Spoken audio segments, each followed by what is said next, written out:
On this special edition of Try It today with our very special guest, the Honorable Pat McCrory, our sitting governor who's been, I say that sitting governor because you've been here so many times before as a guest and, you know, as mayor and other things, and we're glad to have you as governor and that you took the time. It's been a wild 10 months, but I've enjoyed it. Well, I'm going to ask you about that later. Let's talk about education for a second. We ranked 46th in the nation in teacher pay, according to my study. And that's unacceptable. It's totally unacceptable. And We've got to do better. And yet some of the teachers, some of the administrators, even our friend June Atkinson was a little miffed when she finds out that the General Assembly wants to allocate, I think it was $10 million for vouchers for private schools. Yeah. So now, and in fact, there was a state senator who said something to June, which I thought was really wild. He said, why don't you stick to your knitting, June? Which I thought was real disrespectful. And that is disrespectful. Kind of cavemanish. There's no excuse for that. But, I mean, she was just making a point. Now, I want to hear your point about we got vouchers, let's give this to private schools. Well, these vouchers are only for a select few students in which the public school cannot meet their needs. A lot of it might be a student with disability or learning disabilities or physical disabilities where they cannot meet their needs, and then they have a choice to go elsewhere. And I don't have any problem with that. If the school can't meet your needs, the public school, the students' need, then we ought to offer alternatives. And in fact, it'll end up saving the schools money because that's one less student at a reduced price than what the state's actually giving that school for that student. Let's talk about teachers for a second. Same thing with the charter schools. Right, but on the teacher situation, you talked about earlier when we were mentioning economic development, you want to be competitive with the states around us. Let's say teachers are considering where they want to go and make their career. Right. The General Assembly says, you know that $10,000 bonus that we're going to give you for getting your master's degree, we're not going to do that any longer. I know you stepped in to do some grandfathering, but still that didn't send a very good message. It's a terrible message, and I criticize my fellow Republicans for putting a new policy in a budget act. It should have never been put in the budget act in the last 2 days of legislation, and you know, I criticized the Democrats when they did that. I'll criticize the Republicans. I had a very difficult decision when they slid that in, a huge, massive budget bill on the last 2 days. I had a decision, do I veto the whole thing and paralyze government, or do I let that go? I let it go, but I also realized shortly thereafter that I could correct the situation through other means, and I did that at least through the May time period. Yeah, and you grandfathered and I think it's going to be revisited now because of the uproar. The Republicans are going to have to correct their mistake come the May short session. All right, so the teachers that you were helping out in the short term who are already in the system. If you're in right now in the system, we're planning to graduate in the May time period, you'll get your money. You have been a big proponent of community college, of vocational education. Now you're in office.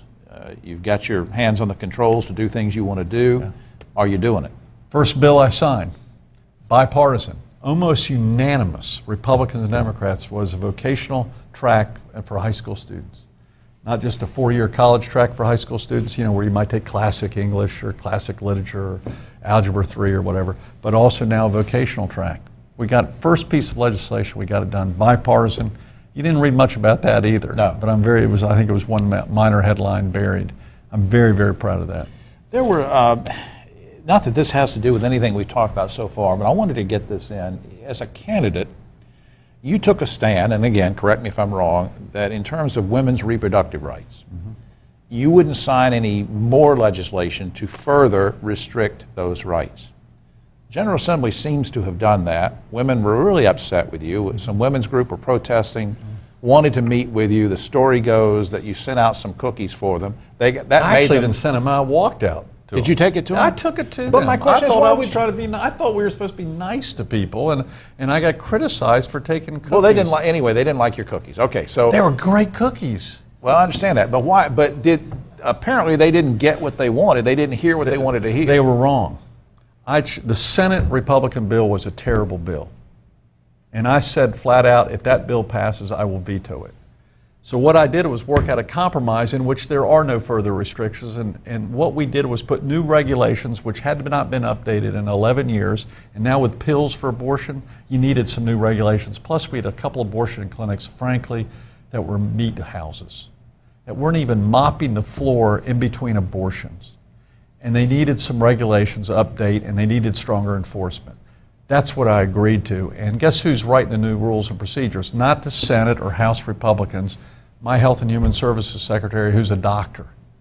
And there are no new restrictions. There are further guidelines which will protect the safety of women.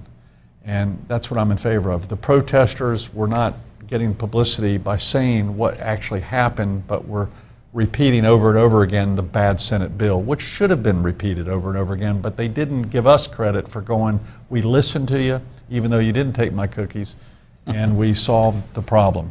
And by the way, I thought the right and the left were both wrong. We had people on the political right who were basically trying to shut down abortion clinics, even though it's the law. You can't do that. And then we have people on the left who basically, including some people at Planned Parenthood, who said there are no problems. There were serious problems, including one in Asheville, including one in Charlotte, including one in Durham, where women were being treated terribly. They were both wrong, and I'm upset that the media did not say that. Both the left and right were wrong. We actually tried to be pragmatic, and we didn't get the credit for it. You've said it here. You've said it here. One last break, and then we'll wrap up. We'll be right back.